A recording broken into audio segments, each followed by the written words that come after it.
Welcome to the Deep Dive, where we try to cut through the noise and get to what really matters. Today, we're diving deep into the world of trucking. We've got industry reports, news analysis, and insights straight from drivers. Our mission: connect the dots. How do current events actually impact your life on the road? We want to show multiple viewpoints and maybe highlight some ways you can empower yourselves. We know the challenges you face are unique, and feeling respected, feeling supported, well, that's not just nice, it's essential. So let's start in D.C. There was a recent Senate subcommittee hearing on transportation and safety. Folks in suits around a big table talking truck, and industry leaders got their chance to speak. But did they really bring up the tough stuff, like detention pay, ELD frustrations, the parking nightmare? Let's unpack this. Right, that's exactly the tension. If you look at who spoke, you had the ATA, the American Trucking Associations. They were pushing for parking, yes, but also training, tech investments, standard stuff for them. Then OOIDA, the Owner-Operator Independent Drivers Association, they were there speaking up for the smaller carriers, the independent folks. And they really hit hard on the whole retention problem versus the driver shortage narrative. You also had safety advocates focused on crash numbers, speed limiters, things like that, and the senators asking questions. But what you often see, and what drivers get frustrated by, is that it feels filtered. Through corporate lenses, it's not always the raw, everyday experience, like that whole driver shortage debate. ATA says shortage, OAA fires back. No, it's retention. People leave because the conditions aren't right, not because nobody wants the job. That's a huge difference. A very important distinction. Yeah. And truck parking, well, thankfully everyone seemed to agree on that. We need more safe spots urgently. Safety tech came up too. Automation, dash cams. Important for safety, sure, but for a lot of drivers, feels like surveillance in the cab. All right, big brother watching. Exactly. And while they talked training standards, pay, there wasn't any real move towards, guaranteeing fair pay or sorting out detention time compensation. So the disconnect is real. Policy often relies on this proxy data, these filtered reports, and it just misses the lived reality. That's why direct grassroots advocacy from drivers themselves is so critical. That makes total sense. Yeah. Policy lagging behind the reality on the ground. Okay, let's shift gears from D.C. to the economy, the freight market. If you've been looking at load boards, maybe feels a bit like tumbleweeds blowing across the screen.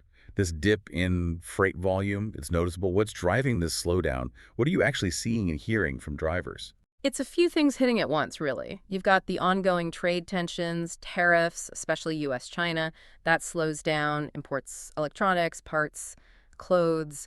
And a really big piece is this inventory overload. Remember late 2024, retailers, manufacturers, they overordered like crazy trying to beat tariff hikes and supply chain snags. So now warehouses are full. They're hitting pause on new shipments. That means fewer imports coming in, especially from Asia, and that ripples through the whole system. Less domestic freight, too.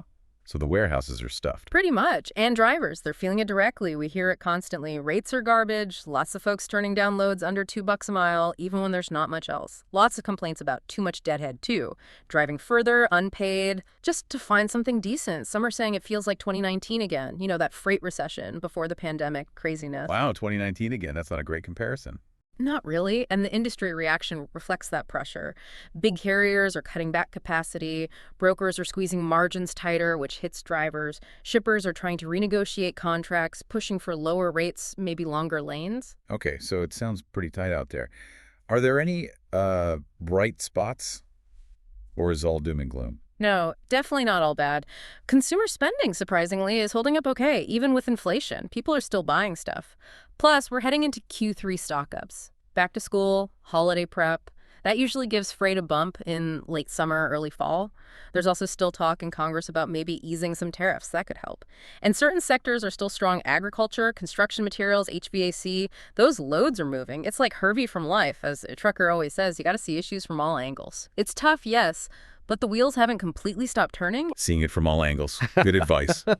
Okay, let's bring it right down to the road level. Immediate challenges. These recent NMFTA changes and Operation Safe Driver Week. These things can hit your wallet and your clock directly. Let's start with NMFC.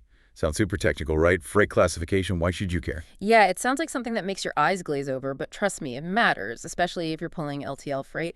NMFC, the National Motor Freight Classification, it's basically the giant plea book that categorizes everything shipped LTL based on weight, density, how easy it is to handle, liability. all that stuff. And that classification, it directly sets the shipping rate. Yep. Get it wrong, and you could face chargebacks. Chargebacks. Okay, that gets attention. Exactly. The recent changes. New codes for mixed products, updated density rules, redefining things like machine parts or kits, getting rid of old codes. They say it's about accuracy, but for you, the driver, it could mean higher shipping charges if the shipper or broker hasn't caught up. And here's why it really matters to you. Incorrect class can lead to those chargebacks. Sometimes the carrier eats it. Sometimes it might affect your pay. It can mean more hassle at the dock, arguing about classifications, wasting your time. If your pay depends on weight or class, this could directly impact your income. And let's be honest, most drivers didn't sign up to be freight class experts. No, definitely not. So what's the biggest mistake drivers make here? What do they absolutely need to avoid? Yeah. And what can they actually do? The biggest mistake is just assuming nothing changed. You got to be proactive now. First, double check your bill of lading, the BOL. Does the class look right? Feel right? Ask questions before you sign. Second, keep your paperwork clean. Photos, accurate weights, measure the freight if you need to. Documentation is your shield here. Seriously.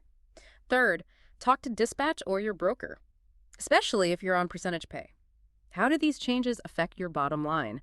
And maybe look into apps. Things like MyCarrier or FreightSnap can help verify weight and class, especially for weird loads. This isn't just bureaucracy.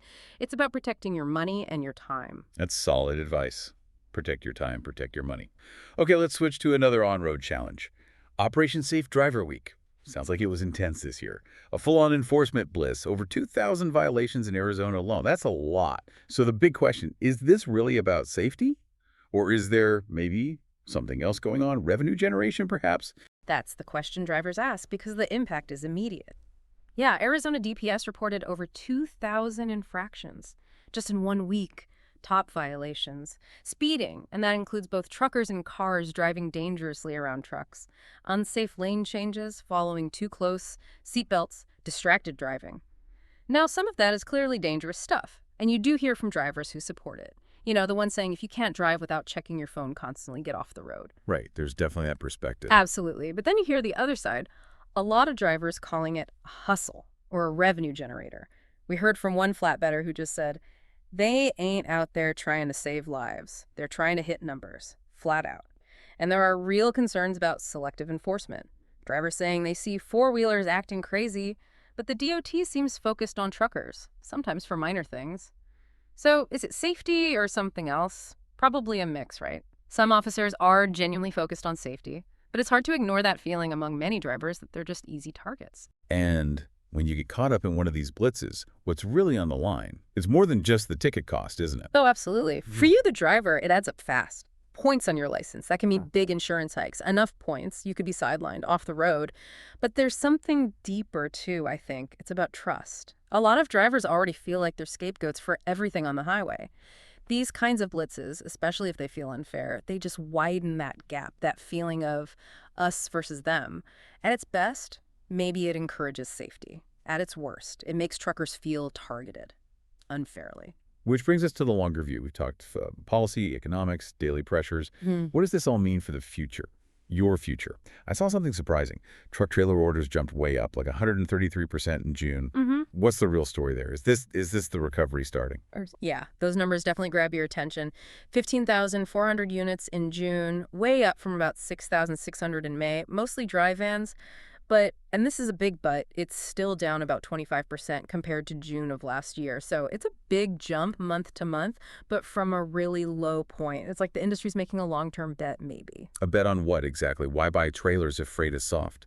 Well, several reasons. Some fleets are playing catch-up. They put off buying earlier because rates were so weak. There's tax timing, trying to get depreciation benefits. There's some optimism maybe about Q4 freight, hoping for a stronger peak season, wanting to be ready. And frankly, the OEM production lines have slots open now, unlike the crazy backlogs of a couple years ago. So yeah, fleets are preparing. Okay, preparing. What did that mean for you, the driver? It could mean a few things. More equipment might eventually mean more loads moving. Could mean newer, better trailers hitting the yards, retiring the older ones. Maybe some opportunities for owner-operators, though new trailers are still incredibly expensive. Could also mean more drop and hook, which a lot of drivers like.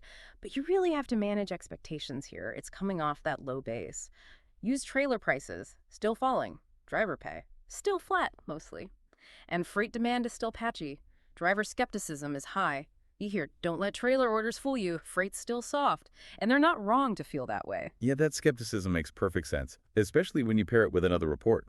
ATRI says wage growth for drivers is cooling off fast, dropping to just 0.9% projected for early 2025.